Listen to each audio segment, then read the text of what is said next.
네, 이 시간에 또 오전 시간이어서 오후에 또 우리 이강식 목사님께서 불과 비를이라는 제목을 가지고 말씀을 주실 때 큰 은혜 받으시기 바랍니다. 우리 나오실 때 할렐루야로 우리 환영하겠습니다. 할렐루야. 할렐루야. 점심을 너무 잘 준비해 주셔서 좋을 것 같아요. 다들 맛있게 잘 먹고요.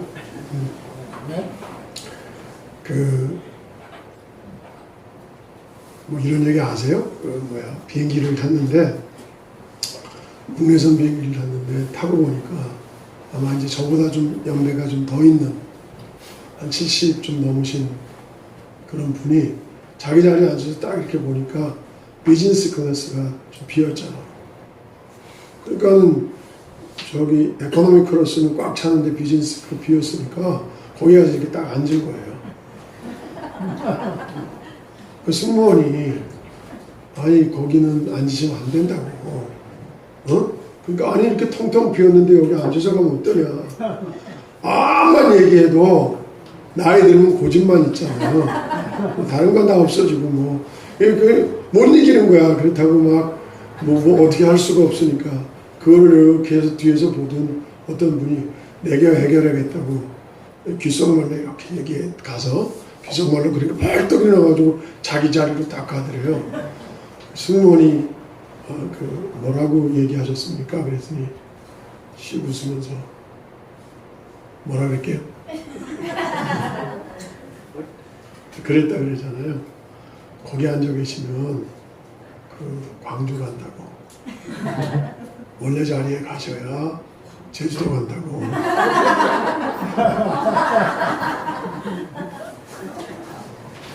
그래서 좀 정신을 좀 차리고 살아야 되는데 어떤 분이 택시를 딱 탔어요. 그러니까 기사가 물어볼 거 아니에요. 어디로 가자고. 그러니까 가면서 내가 언제 택시 탔지? 그랬더니 또 택시 기사는 진짜 언제 타셨어요? 이런 웃음의 얘기들이 뭐를 얘기하냐면 내가 가는 방향을 제대로 알고 있냐? 내가 지금 살아가고 있는 삶의 모습 속에 난 얼만큼 정신을 놓고 살아가냐. 여러분들은 어때요? 여러분들이 가는 데가 어딘지 분명히 알고 가세요? 그래서 있는 자리 제대로 잘 지키고 그리고 가는지 아니면 남들이 없는 자리에 그냥 가서 있어도 되는지 알고 그렇게 사는지 또 내가 어디로 가야 할지 모르고 택시를 타고 택시 타긴 타는데 어디로 가야 할지 몰라. 그러는 것처럼 인생을 살기는 사는데 내가 어떻게 살아야 될지 모르는 모습. 교회로 오긴 왔는데 교회 왜 오는지를 잘 몰라. 여러분 교회 왜 와요? 네, 오늘 목사님이 쓴 표어대로 사람을 만나면 역사가 일어나고 하나님 만나면 기적이 일어나니까 하나님 만나러 오는 거잖아요. 하나님 만나기 위해서 필요한 아주 중요한 요소 중에 하나가 있어요. 그 소크라테스라고 하는 사람이 진짜 그랬는지 어떤지 모르는데 그냥 이렇게 책들에 보면 그런 얘기가 나와요. 그러니까 제가 책을 읽은 게 죄지 어떻든지 간에 책에 그런 얘기가 나온다고. 무슨 얘기냐면 소크라테스가 걸어가는데 소크라테스는 당대의 최고의 학자잖아요. 그랬대요. 그냥 그러려니 그렇게 생각하세요? 그냥 걸어가는데 소크라테스를 알아보고 그리고 그 젊은 사람이 탁 붙어가지고 선생님, 내가 선생님 제자가 되고 싶습니다. 어떻게 해야 제자가 될 수 있습니까? 그러니까 소크라테스가 아무 대답 안 하고 그냥 걸어가더래요. 그러니까는 이 젊은 사람이 소크라테스를 계속 쫓아가는 거야. 근데 앞에 강이 이렇게 나왔단 말이에요. 거기 가면서 선생님 어떻게 해야 선생님 제자가 될 수 있습니까? 계속 추근대면서 얘기하는데도 아무 얘기 안 하고 강으로 막 들어가더래요. 그러니까는 이 사람이 제자가 되고 싶으니까 어떻게 했어요? 따라 들어갔겠지. 선생님 가니까 따라도 막 들어가는데 들어가가지고 이제 목 넘칠 때쯤 되니까 이게 지금 이 사람이 좀 위험하다고 생각하면서 따라가는데 갑자기 소크라테스가 확 몸을 돌이키더니 그 젊은이 머리를 잡고 그냥 물속에다 팍 쳐박고 계속 누르고 있더라는 거야. 그러니까 막 허우적거리고 그러다가 이 사람이 거의 죽기 직전에 소크라테스가 확 끄집어낸 거예요. 그러면서 한 말이 이렇게 얘기했다잖아요. 네가 이 물속에 들어갔다가 너한테 공기가 필요한 거, 정말 공기가 얼마나 필요한지 그거를 정말 필요한 것을 느낀 만큼 그런 간절함이 있어야 그래야 내 제자가 될 수 있다. 그냥 돈 내고 공부한다고 해서 학교는 다닐 수 있을지 모르지만 공부 잘하는 학생이 되는 건 아니잖아요. 우리의 삶의 모습 속에 교회는 나오긴 나오는데 정말 우리의 마음 속에 하나님을 만나는 하나님의 은혜를 정말 간절히 갈망하는 갈망이 우리의 마음 속에 있냐.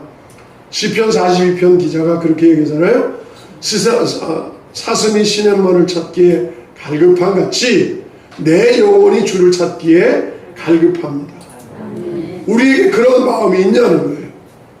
이건 뭐 제 해석입니다만은 여러분 시편이 150편으로 들어있는데 원래는 책이 5권으로 이렇게 나눠져 있어요. 그걸 다 붙인 거란 말이에요. 그래서 그 5권으로 만든 이유 중에 하나가 뭐냐면 시편도 구약의 토라, 율법인 모세 오경과 같은 구조를 생각해서 만든 거예요. 그래서 모세 오경은 5권의 책이잖아요. 창세기, 출애굽기, 뭐라르르르 그래서 5권 되잖아요. 그죠? 근데 이 시편 42편이 두 번째 책이야. 그럼 뭐하고 관계가 있을까? 출애굽기하고 관계가 있어. 근데 왜 시편 42편에 시작하는 말이 하나님이여 내 영혼이 사슴이 시냇물을 찾기에 갈급함같이 내가 하나님을 향한 그 갈망이 넘칩니다. 내가 주님을 앙망합니다. 하는 말을 왜 그 시가 시편 42편에 들어갔을까? 맨 처음에 나올까? 여러분 다시 얘기합니다마는 모세 오경에 근거하면 시편 40편 출애굽기에 해당돼요. 출애굽기의 시작은 어떤 상황이에요? 이스라엘 백성들이 애굽 땅에서 400년 동안 종살이에 그들의 마음속엔 400년 동안 계속 끓는 뭐가 있어요? 예, 자유를 향한 열망이 그들의 마음속에 식지 않았던 거죠. 그래서 하나님이 사람을 보내고 그리고 하나님이 이스라엘 백성들을 건져내는 역사를 하는데 그 이면에 하나님이 보신 거죠. 왜 모세를 보냈을까? 이스라엘 백성들이 우리는 뭐 그냥 여기서 그냥 살면 돼 라고 얘기했다고 한다면 하나님은 하나님의 역사를 이루지 않으셨을 거라는 거예요. 시편 40편의 기자와 같이 우리가 저 애굽 땅에서 나와서 하나님이 원하시는 그 땅에 가서 살기를 소원합니다. 그런 열망 시편 42편이 시작하면서 43편과 2개에 계속해서 나오는 거예요. 그게 뭐예요? 내 영혼이 여호와를 앙망합니다. 시냇물을 찾기에 갈급함같이 내가 주님을 갈망합니다. 갈망합니다. 간절한 소원이 있는 사람에게 하나님은 그 민족에 구원을 주신 것처럼 사람에게도 하나님의 축복의 역사를 허락해 주신다 하는 거죠. 여러분 아는 것처럼 이스라엘 백성들이 잊어버렸다. 제가 이제 뜻하지 않게 이제 은퇴를 하게 됐습니다. 8년 동안 총무 끝나고 난 다음에 그 다음에 이제 제가 지금 68인데 이제 어쩌다가 이제 70대야 은퇴하는 건데 벌써 그냥 은퇴식 안 하는 은퇴를 하고 이제 요즘은 손주들하고 재밌게 즐겁게 잘 지내고 있습니다. 그러다 보니까 공부 되게 싫어하는 사람인데 그냥 읽는 책이 요새 나오는 책들은 돈이 없어서 못 사보고 옛날 책들을 이렇게 가끔 보게 됩니다. 고전들을 보면 의미 있는 글들이 되게 많이 있어요. 그 중에 하나 19세기 영국의 유명한 강해 설교자였던 알버트 반즈라고 하는 목사님이 이런 얘기를 했어요. 신앙을 고백하는 그리스도인들 전체가 한 덩어리가 되어서 부흥이 존재한다는 사실을 인식하고 그것을 간절히 바라게 되는 그날은 교회사에 있어서 새로운 역사를 열어줄 것이고 오순절날에 나타난 것 같은 능력의 나타남을 예고하는 날이 될 거다 라고 길게 썼는데 내용은 뭐냐면 성령 강림은 성령의 역사는 하나님의 은혜는 갈망하는 사람들 갈망의 마음이 공동체가 모여서 갖고 있을 때 그럴 때 그 속에 드러나는 하나님의 축복이라 하는 겁니다. 여러분 이사야서 43장에 보면 이런 말씀이 있어요. 보라 내가 새 일을 행하리니 예 이제 나타날 것이다. 저도 학생 시절에 그 찬양도 많이 불렀어요. 보라 뭐 이런 성가대 했잖아요. 저는 뭐 음치라 잘 못하긴 했지만 그래도 그냥 그 곁에 끼워가지고 이렇게 하면서 그 찬양 너무 좋게 했는데 제가 어느 날 성경을 읽다가 아니 주님이 새날을 행하시면 행하시지 그걸 이렇게 광고를 하실까. 새날을 행하시는 건 누가 하시는 거예요? 하나님이 하시는 거지. 그잖아요. 사실 교회의 부흥도 누가 하셔요? 하나님이 하시는 거예요. 엄보경 목사가 하거나 이강춘 목사가 오늘 와갖고 설교했다고 하는 거나 그게 아니라 우리들은 도구로 쓰이면서 부흥의 역사는 하나님이 이루어 가시는 거야. 근데 하나님이 친히 말씀하셔서 내가 새 일을 행할 거다. 아 그럼 새 일을 행하시지 왜 광고를 한대? 제가 어느 날 성경을 읽다가 그런 생각을 하는데 하나님이 딱 깨닫게 한 게 뭐냐면 내가 새 일을 행할 건데 이 새 일을 행하기 위해서 너희들도 그 새 일을 행하겠다고 하는 내 마음에 동조하는 열망이 있어야 내가 그것을 너희에게 드러내겠다. 여러분 교회 나오는 사람들은요 그냥 왔다리 갔다리 하는 사람이 아니에요. 정말 사모하는 마음이 우리의 마음속에 꽉 차 있어야 하나님은 그 마음을 보시고 하나님의 역사를 이루신다는 거예요. 여러분 아는 것처럼 역대기에도 보면 그런 말씀 있잖아요. 하나님 지금도 사람을 찾으시는 거예요. 온 땅을 두루 감찰하시는 거예요. 그러면서 어떻게? 전심으로 나를 향하는 자에게 은혜를 베푸신다는 거예요. 근데 교회 나오는 사람들이 전심이 있냐는 거야. 정말 간절함이 있냐는 거야. 그냥 어저께 나왔으니까 오늘도 나오고 또 내일도 그냥 나오는 거지. 네? 교회 생활 오래 한 사람일수록 이런 간절함이 상실되는 모습을 볼 수 있다 하는 거죠. 여러분 우리 민족에게 이 교회에 그리고 내 개인에게 하나님 새 일을 행하시옵소서. 내가 그것을 갈망합니다. 내가 그걸 소망합니다. 이것은 너무나 중요한 것인데 하나님이 이루시는 것 내가 같이 동참해서 내가 갈망하는 마음으로 동참해서 그 일을 이루어 가겠습니다. 여러분 주님이 이렇게 말씀하셨잖아요. 내가 너희가 구하기 전에 있어야 할 거 다 한다. 다 줄 거다. 근데 너희가 뭐해라? 구해라. 뭐해라? 찾아라. 뭐해라? 문을 두드려라. 예? 여러분 구하는 건 뭐예요? 예, 내가 지금 필요한 거 그 하나님 앞에 간구하는 거예요. 간절함을 찾는 거 뭐예요? 잃어버린 걸 찾는 거야. 옛날에 잃어버렸던 거.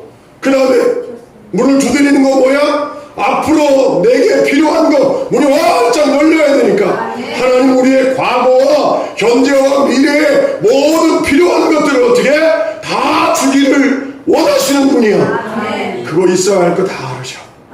근데 어떻게 알아? 너 옛날에 잊어버렸지? 그런 거 찾아. 너 지금 필요한 거 있지? 그거 구해. 너 앞으로도 필요한 거 있지? 문을 두드려. 그거에 대한 간절한 마음이 우리 속에 있어야 돼. 목사는 목이 터져라고 얘기하는데 하든지 말든지 빨리 끝내고 가셔요. 이러면 하나님의 은혜를 주려고 왔다가도 가신다니까. 하나님은 어떤 사람에게 사모합니다. 기대합니다. 갈망합니다. 여러분 여의도 순복음교회 조용기 목사님이 멋진 말을 만들어내셨는데 그거는 경험적인 거예요. 뭐냐면 교인들한테 기도하라고 그럴 때 그러잖아요. 다 기도합시다. 우리 지금 성령님을 환영합니다. 우리 지금 성령님을 모십니다. 우리 성령님을 환영합니다. 우리 다 같이 성령님을 환영합시다. 그럼 막 박수를 치면서 그게 맨 처음에는 제가요 교만하고 잘 모를 때는 에이 성령님이 무슨 환영 이랬었는데 그 속을 전부 들어가면서 보니까 내가 언제부터 조영기 목사님을 존경하기로 했는데 그 존경하기로 한 이유 중에 하나가 뭐냐면 제가 그 토론토의 피플스 처치라는 교회를 갔어요. 이 교회는 400명이 교인일 때 120명 선교사를 파송했어. 근데 그때 여의도 순복음교회가 10만 명이었는데 그때 120명을 파송한 교회. 그러면 어느 교회가 더 클까? 10만 명과 400명. 내가 이 교회가 2,500명 모인다고 그럴 때 제적 교인은 5,000명인데 출석 교인이 2,500명이라고 그럴 때 갔어요. 친구하고 같이 가가지고 거기를 봤는데 내가 한국 목사라니까 그 피플스 처치 교회의 디렉터 목사님이 나이도 70대 넘으신 분인데 한국 목사들은 영적으로 아주 파워풀한 사람들이에요. 누가 그거를 만들어냈나 그랬더니 조영기 목사님 만들어. 나는 덤으로 조영기 목사님 덕분에 스피리추얼 파워가 강력한 목사로 그 목사님한테 인정을 받았어. 그분이 다 교회를 설명하고 난 다음에 서점으로 데리고 가더니 그 교회에 서점이 있으니까 서점으로 가서 그 담임 목사, 그 설립자 목사님이 쓴 책을 5권이나 자기 돈으로 사가지고 거기 있는 거를 뺏어서 주는 게 아니라 자기 돈으로 사가지고 나한테 선물을 하더라고요. 그러니 내가 그런 선물까지 받고 굉장한 목사로 그때 40대 됐을까 그랬을 때인데 그러니까 내가 조영기 목사님을 좋게 봐야지 이런 것도 생겼으니까 그 다음부터 이제 조영기 목사님을 옹호했는데 한 번은 아프리카에 갔는데 남아공에 갔는데 남아공에 있는 흑인들이 나한테 그러는 거야. 야, 너 데이빗 조 아냐는 거야. 그때는 조영기 목사님이 조 다윗이라고 외국에서 불릴 때였었어요. 그럼 내가 웃으면서 그랬어. 야, 니네가 아는 조영기 목사를 내가 왜 모르냐. 너는 어떻게 하냐 그랬더니 조영기 목사님이 집회를 갔는데 그런데 막 벽길을 갔는데 비가 막 오니까 사람들이 막 흩어지는데 조영기 목사님이 딱 강단을 가지고 흐트러지지 말자고. 우리가 비가 오지 않도록 하나님 앞에 기도하자고. 그리고 간절히 기도했는데 정말 조영기 목사님 계신 그 강대상 있는데 구름이 빵 뚫려가지고 햇빛이 쫙 비치는데 강대상에 불빛이 비치는 것처럼 쫙 비치고 비가 그친 거예요. 그 조영기 목사님 설교를 열심히 끝내고 난 다음에 통성으로 기도하는데 그때서 막 비가 쏟아지기 시작했다는 거예요. 자기가 그걸 경험했다는 거예요. 조영기 목사님 대단한 스피리추얼 파워를 갖고 계신 분인데 내가 웃으면서 그랬어. 야, 그 조영기 목사님이 네가 아는데 한국 사람이 내가 모르냐 이 무식한 놈아. 그래서 제가 조영기 목사님을 존경하기 시작하고 순복음교회를 조금 연구도 해보고 뭐 그랬는데 그런 것 중에 하나가 그거예요. 그 사람들이요 여의도 순복음교회 가보면요 분위기가 좀 달라요. 제가 총무하면서 여의도 순복음교회 여러 번 갔거든요. 이용훈 목사님하고도 만나서 얘기도 하고 교회에서 뭐 저기도 하고 여러 번 교회 가서 예배했는데 그 교회 교인들은요 모인 사람들마다 영적 분위기가 있기 때문에 다른 교회는 못 가는 거야. 왜? 자기 나름대로 가지고 있는 영적 분위기가 있어요. 그 사람들이 가지고 있는 영적 분위기는 뭐냐면 갈망이 있는 거야. 강사가 누가 왔든지 신경 안 써.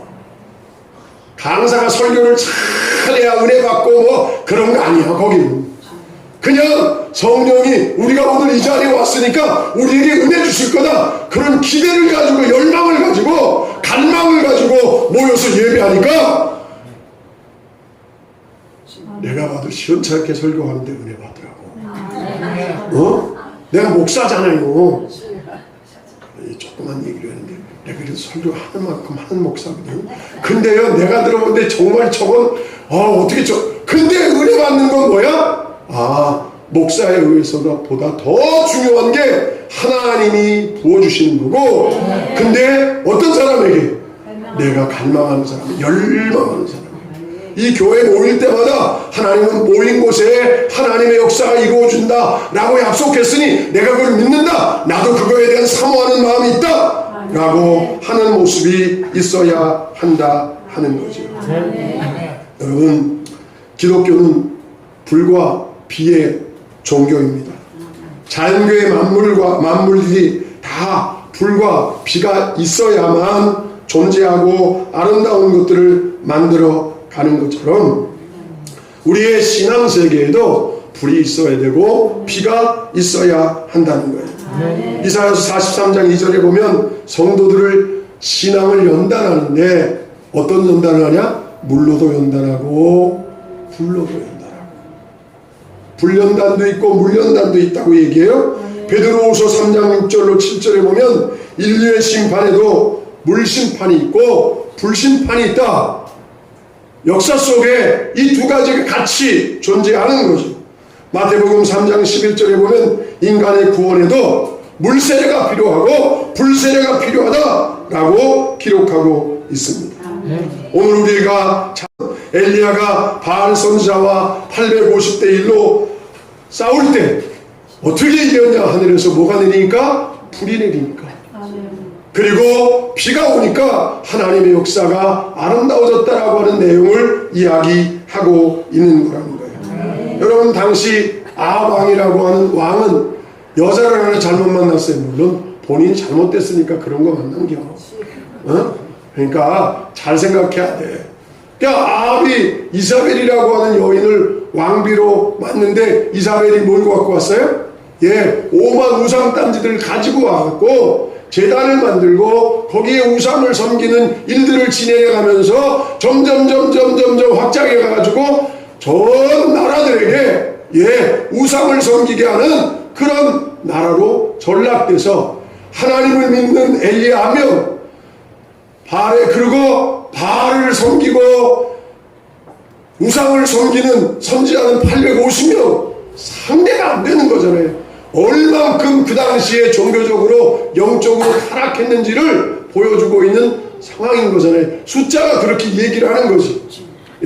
그런데 이 영적으로 이 우상을 섬긴다라고 하는 뭐예요? 일계명인 하나님을 무시하는 거니까 하나님을 섬기지 않는 우상 숭배의 죄를 범하는 그런 일들이 있었는데 이것을 박멸하기 위해서 이 850명의 선지자들과 그들을 따르는 존재들을 박멸하기 위해서 성경은, 역사는 불이 필요했다.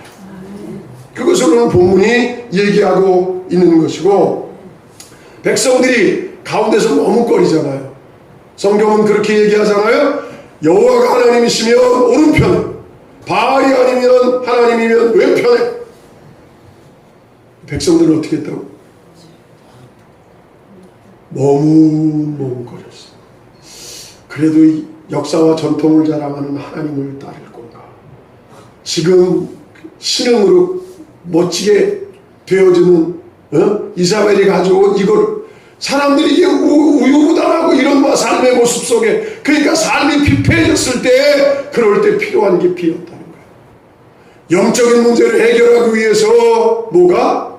불이 필요했고 3년 반 동안 비가 내리지 않아서 먹는 것이 힘들고 삶이 힘들고 피폐해진 삶을 새롭게 만들어가게 하기 위해서 필요했던 게 뭐다? 비였었다.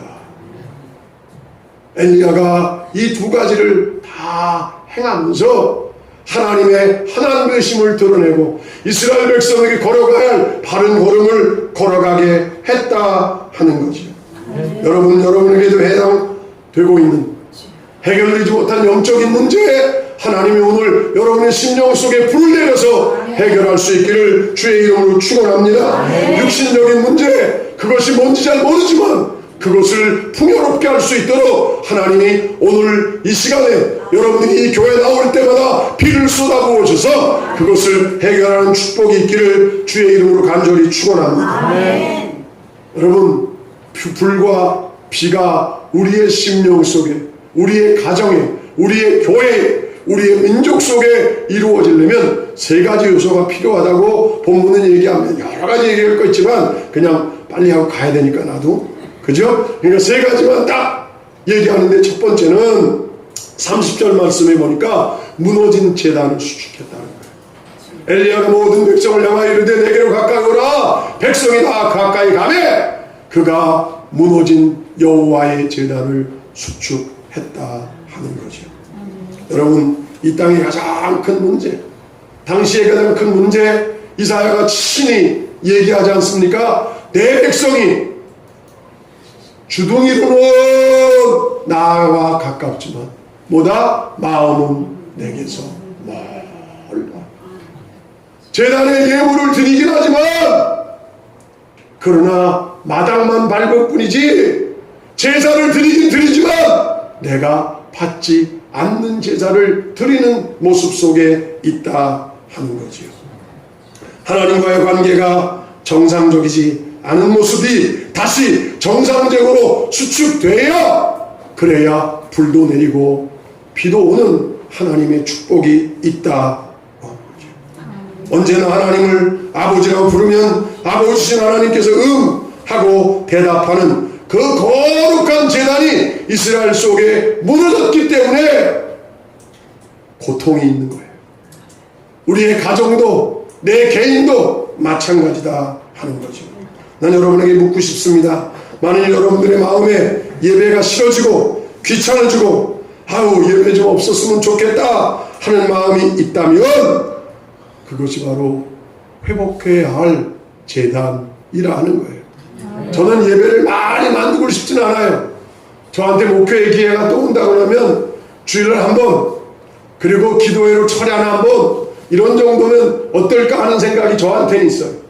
그러나 그거하고 상관없이 여러분 교회가 드리고 있는 예배에 대하여 너무 많어, 아이고 귀찮어, 싫어 이러면서 억지로 예배 드리는 것은 예배는 드리지만 하나님과의 관계는 무너져버린 모습이라 하는 거죠. 여러분 아는 것처럼 이스라엘 백성을 애굽에서 구출해내셨습니다. 그때의 감격은 여러분도 어떻게 느낄 수 있어요?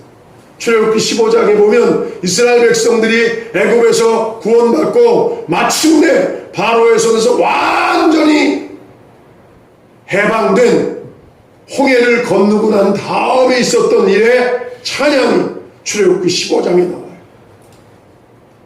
그 찬양, 하나님을 여호와를 찬양하라 그러면서 찬양을 막 해요. 여러분 그때의 감격은 여기도 8.15를 경험하신 광복절을 경험하신 분들이 있어서 그래서 그때의 감격을 기억할 거라고 생각됩니다만은 그 말할 수 없는 감동이 그들에게 있었는데 하나님이 그들을 시내산으로 데리고 가세요. 그러고 난 다음에 어떻게 하십니까? 그들에게 19장서부터 20장에 걸쳐서 내가 너희를 왜 건져냈는지에 대한 얘기를 하세요. 너희는 거룩한 나라다. 제사장 나라다. 거룩한 족속이다. 왕같은 제사장이다. 너희의 아이덴티티가 이거다. 내가 너희를 왜 건져냈냐? 너희는 왕같은 제사장으로 온 세상을 향한 거룩한 제사장 나라로서의 삶을 살아갈 수 있도록 하기 위해서 내가 너희를 건졌다. 이걸로 해서 너희에게 필요한 게 있다. 그것은 법을 지켜야 된다. 그래서 십계명을 20장에 쫙 주시요. 그리고 25장서부터 40장까지 두 번에 걸쳐서 성막을 짓는 법을, 성막 짓는 얘기를 두 번을 해요. 성막이 뭐예요? 거룩한 텐트예요. 그걸 다른 말로 얘기할 때 회막이라고 해요. 회막은 미팅룸이에요. 만나는 장소예요. 누구를 만나는 장소? 하나님을 만나는 장소. 하나님 백성의 가장 중요한 것, 너희가 구원받았냐? 왕같은 제사장 됐냐? 거룩한 족속인가? 하나님 나라인가? 그러면 너희는 십계명을 지키는데 그 일들을 이루어가기 위해서 어떻게 해야 된다? 하나님을 늘 만나야 된다. 그러니까 25장서부터 40장에 걸쳐서 두 번이나 걸쳐서 성막을 짓는 거에 대해서 이야기하고 있는 거죠.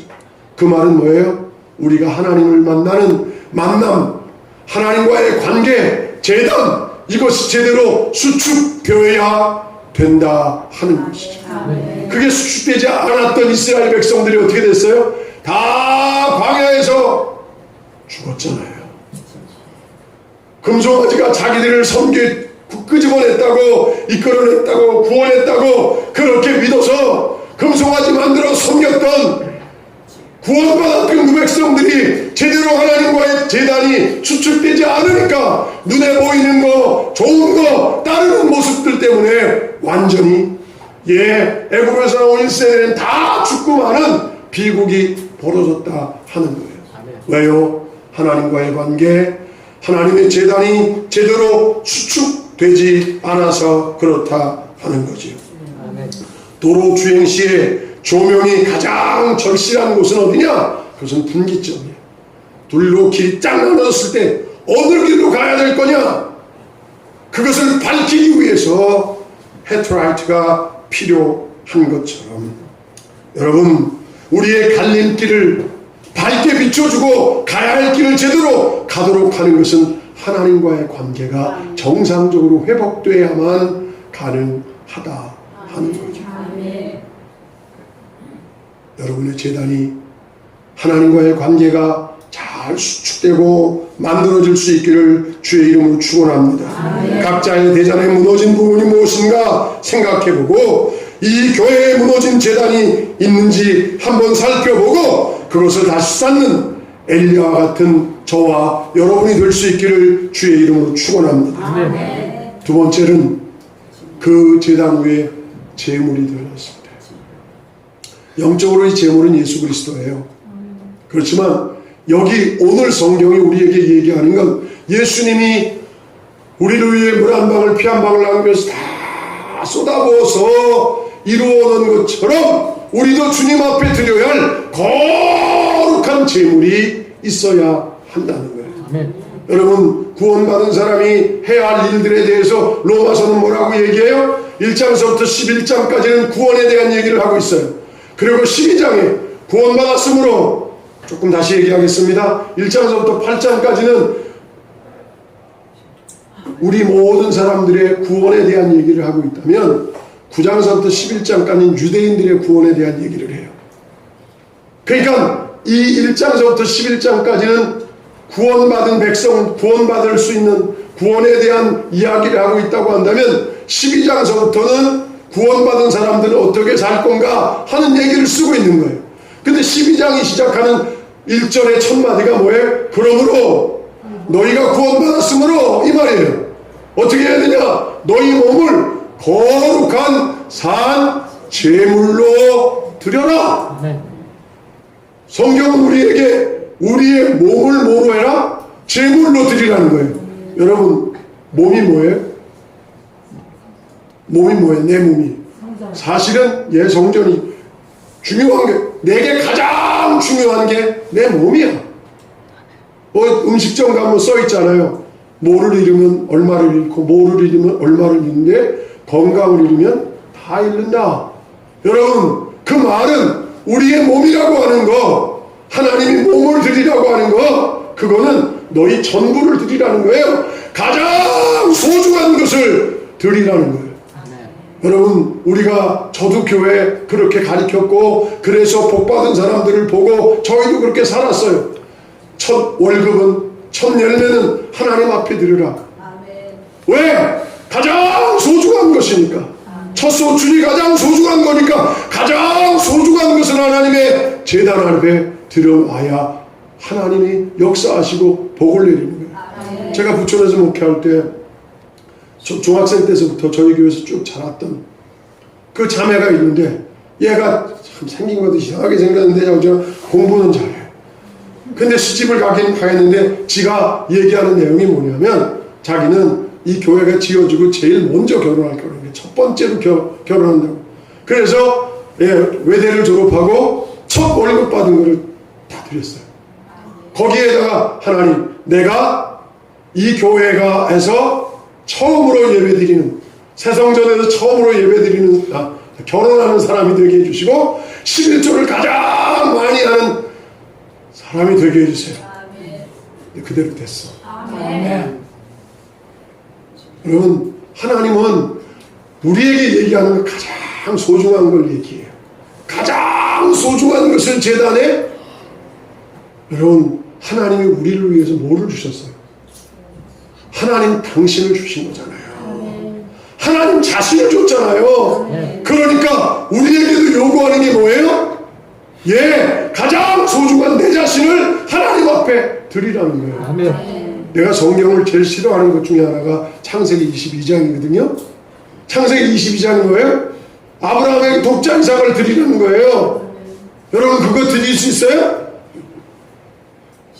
그냥 넘어가잖아. 그래 안 그래? 어? 아니 여러분 아들 있어요? 저도 아들 있어요. 딸 있어요? 딸 있어요.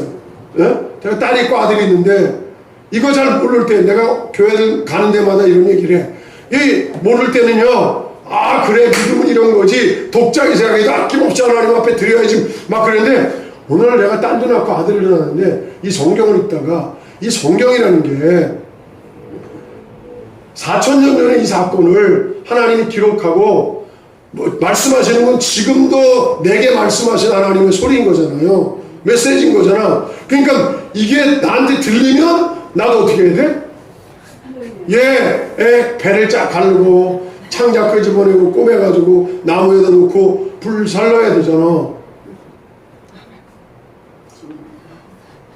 이거 봐. 이러니까 이제 성경하고 완전히 다른 동떨어진 삶을 사는 거죠. 근데 어느 날 새벽 기도 때 이걸 읽고 아 내가 너무 어떻게 했는지 모르고 애들 방에 올라갔잖아. 애들 잠자고 있는데 애들 머리에 손 얹고 그렇게 돼서 하나님 내가 믿는 하나님은 절자를 얼마나 길게 믿는 거야. 절대로 그러신 일이 없지만 하나님이 만약에 아브라함처럼 이삭을 원하시는 것처럼 내게 그러신다면 그 다음에 기도 못하고 울었어. 여러분 왜 하나님은 아브라함에게 이삭을 드리라 그랬을까요? 응? 여러분 아브라함 자기를 죽이라 그랬으면 살만큼 살았으니까 쉽게 갈 수 있었을 거야. 근데 사실은 이삭은 아브라함보다 더 소중한 존재야. 왜? 아브라함 죽으면 끝이지만 자기를 이어서 누가? 이삭이 자기의 이름을 계속 이어가는 거예요. 그러니까 아브라함의 입장에서 이삭은 아브라함의 미래인 거예요. 그 미래까지 다 죽이고 전부 죽이라는 거야. 없애버리라는 거야. 여러분 할 수 있겠냐고요. 근데 놀라운 건 아브라함이 그거를 제단으로 드리잖아요. 하나님은 이것을 원하시는 거예요. 놀라운 건 그 제물을 드린 이후에 아브라함에게 성경을 읽어보면 시험이 한 번도 없었어요. 성경상으로 한번 찾아봐. 성경을 쭉 읽었는데 그때까지 아무것도 없었다는 거예요. 그러니까 정말 우리 믿음의 선배들이 정말 하나님과의 관계가 회복되고 제물이 제대로 드려지기 위해서 불렀던 찬송이 뭐예요? 나의 생명 드리니 저여마다 주. 여러분 근데 이 찬송은 하지만 우리의 생명을 드리냐는 거예요. 우리에게 가장 소중한 것을 여러분 교회 앞에 나올 때마다 하나님과의 관계가 회복되고 여러분들이 드린 그 제물이 예물이 가장 소중한 것으로 여러분의 마음을 담고 여러분 전부 여러분인 것처럼 그렇게 드려지는 예물이 있을 때 그럴 때 뭐가? 불이 내리고 그럴 때 하나님의 피가 오게 되어 있다 하는 겁니다. 마지막으로 한 가지만 더 얘기하면 기도할 때 불이 내리고 뭐가? 피가 내리게 되어 있다 하는 겁니다. 여러분 근데 이 기도도 그냥 기도가 아니라 어떤 기도? 간절한 기도. 오늘 엘리야가 기도할 때 어떻게 기도했다고 했냐? 머리를 무릎 사이에 넣었다 그랬어요. 한번 해봐.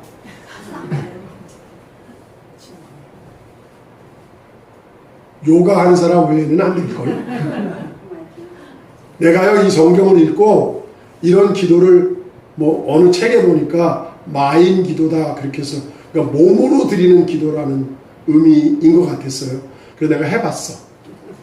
그걸 해보려고 여러분 어떤 목사님이 예수님이 땀방울이 핏방울처럼 찐득찐득하게 이렇게 흘러내렸다 그러잖아요. 우리 믿음의 선배들은 정말 대단한 분들이 많았던 것 같아요. 이게 진짜냐 가짜냐. 그거를 위해서 정말 그렇게 기도했더니 간절한 기도가 땀만 나는 게 아니라 피가 섞여서 기도하는데 여기에만 찔르고 그런 거 아니고 뭐 이렇게 한 거 아닌데 근데 정말 기도하니까 그러니까 그 간절한 기도가 땀하고 피하고 섞여갖고 흐르는 성경이 예수님이 했던 게 그대로 됐다.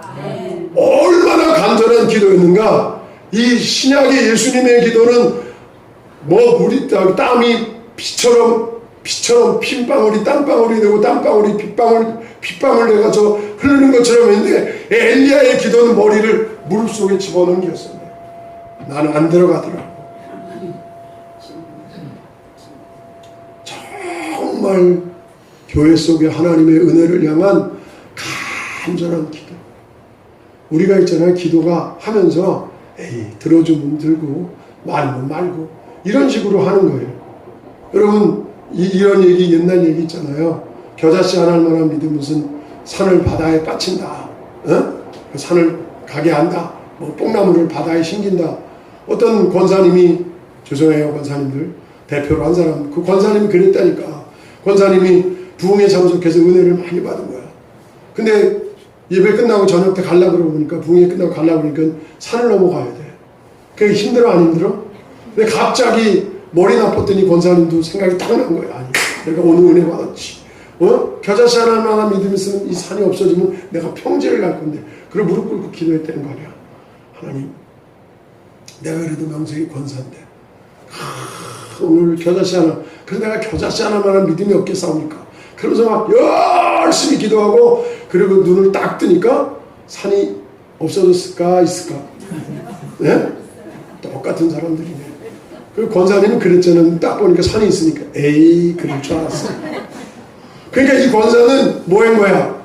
기도는 말로는 주둥이로는 산아 떠나가라.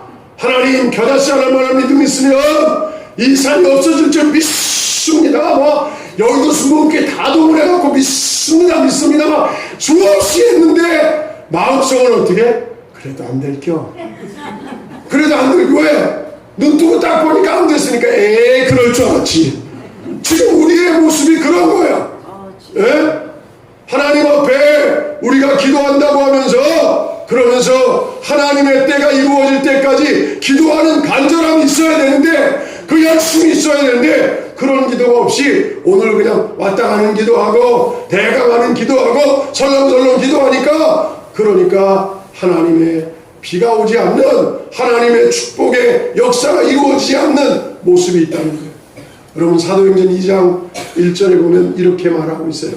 오순절날이 이미 이름에 성령이 불의 혀같이 갈라지면서 사람들 온 집안 사람들 위에 충만히 임했다 그랬어요. 거기 성경 보면 오순절날이 이미 이름에 이 말을 잘 해석하면 오순절날에 하나님은 성령을 주실 거를 계획하고 계셨어요. 그런데 어떤 사람에게 줬냐? 1장 12절 이하의 14절을 보면 예수님의 명령을 따라서 그 예루살렘 성을 떠나지 말고 기도해라 하는 사례를 500명 넘는 사람들이 들었는데 모인 사람들은 120명밖에 없었어. 그럼 4분의 3은 토끼고 4분의 1만 남아가지고 그래가지고 하나님 앞에 기도하는데 그때 기도의 모습이 어때요? 그들이 전혀 기도에 힘쓰더라. 언제 하나님의 역사가 일어날지 몰랐어. 하나님은 계획하고 계신 거야. 너희가 10일 기도하면 그 하나님 편에서 얘기인 거예요. 잘 생각하세요. 또 내 멋대로 내가 10일 기도했는데 왜 안 이루어져? 그러지 말라는 거야. 무슨 얘기인지 알죠? 하나님은 오순절날에 성령을 왜? 오순절날이 이미 이름에 하나님은 오순절날이 오면 하나님의 역사를 일으키기를 성령을 부어주기를 소망하고 계획하고 계셨어. 그런데 어떤 사람에게 저 언제 올지 모르지만 기도하기를 한 마음으로 힘쓰는 사람들에게 하나님이 성령을 부어 주십니다. 아멘. 그런 기도 속에 있었다는 거예요. 여러분, 저도 고등학교 때 어떻게 다 은혜를 좀 받아보려고 그랬더니 같이 있던 선배 목사님이, 지금은 선배 목사님이죠. 그때 시골에서 올라왔는데 자기네 교회가 부흥되는데 학생들이 예배를 끝나고, 죄송합니다. 수업을 끝나고 교회로 다 모였대.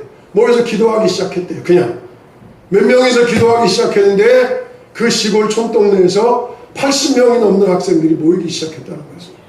내 전도사가 없는, 담당 전도사가 없는 곳에 내가 학생회장이었거든요. 그래도 학생회장 할 만큼 했잖아요. 생기잖아요. 그렇게 내가 그때가 익히니까, 고등학생 때가 그랬는데 그 말을 딱 듣는 순간에 그래, 기도해야 된다. 그래서 저도 학교 끝나면 교회로, 저희 교회는 공동묘지를 깎아가지고 그래서 거기다가 부록으로 예배당을 졌던데, 그때 제가 고등학생 학생 시절에 그건 바닥은 흙바닥이야. 아무것도 그냥 의자는 맞는데 바닥은 흙바닥이야. 그러니까 그냥 흙바닥에 무릎 꿇고 앉아서 학교 끝나고 와서 기도하는데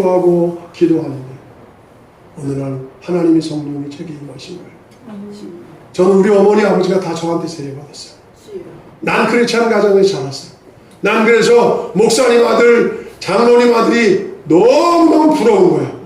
저것들은 금수저야. 그러면서 나는 얼마나 젤레스했는지 몰라. 아주 그냥 시기가 막 걔네들 보면 막 충만해가지고 이제 그럴 정도로. 저희 신학교 다닐 때 신학생들이 좌우지간 1학년이 100명이었었어요.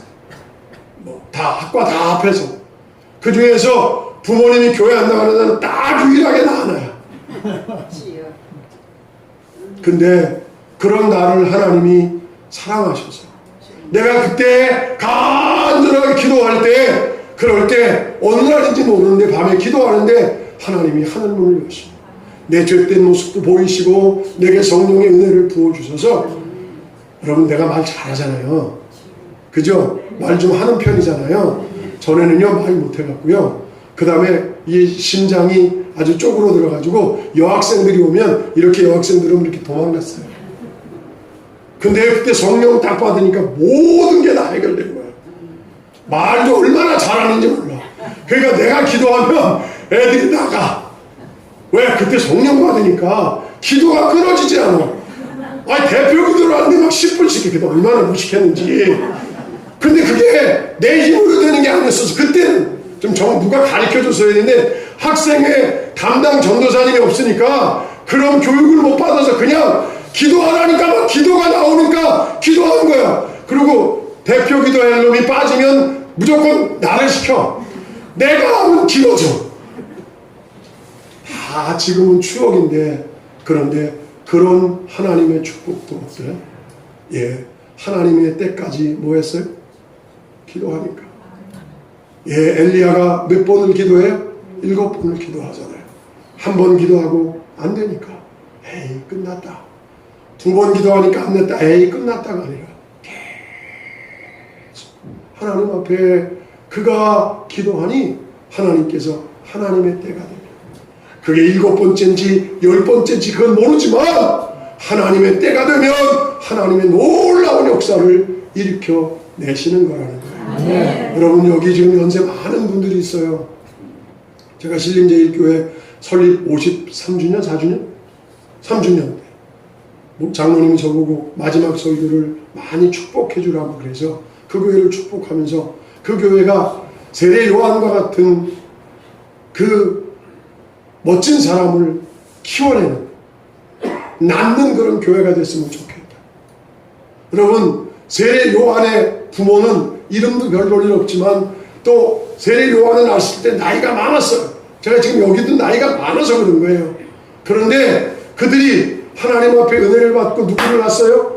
세례 요한을 낳았어요. 세례 요한은 성경에 이렇게 얘기해요. 여자가 낳은 자 중에 저보다 큰 자가 없다. 이 땅에 육신으로 온 사람 중에 가장 큰 인물이 누구냐? 세례 요한이라고 예수님이 인정한, 하나님이 인정한 존재가 됐는데 그가 어느 가정에서 나느냐? 삐리삐리한 노인네들 가정에서. 태기도 다 경수 다 끊어지고 애날 소망이 없는 그런 곳에 그들이 어떤 사람들이었느냐? 기도하는 사람들이었다는 거예요. 하나님이 너의 기도를 들었고, 성경은 얘기해요. 그러니까 이 교회가 오늘 불과 비를 사모하는 마음으로 정말 기도에 전력하면 여러분에게 임하는 불과 비와 마찬가지로 여러분들의 후손들에게, 자녀들에게 그 축복이 임해서 내가 하지 못했던 그 일들을 놀랍게 이루어가는 하나님의 역사가 있다는 거예요. 그러니까 뭐 하지 마라? 쉬지 마라. 포기하지 마라. 하나님과의 관계를 제대로 수축하고, 그리고 그 제단에 언제나 최고의 곳으로, 최상의 곳으로 하나님 앞에 드리고, 그리고 하나님이 줄 축복을 사모하면서 기대하면서 기도할 때 하나님은 하나님의 역사를 이루어 가실 거다.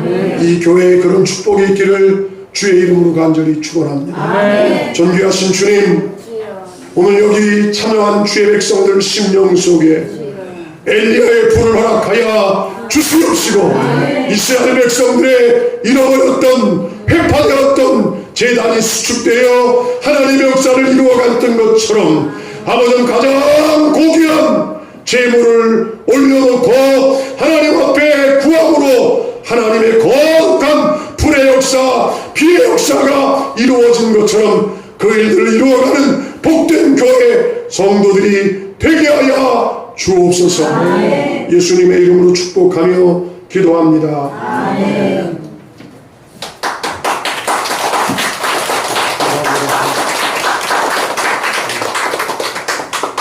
감사합니다. 오늘 말씀 들어주셔서 감사합니다.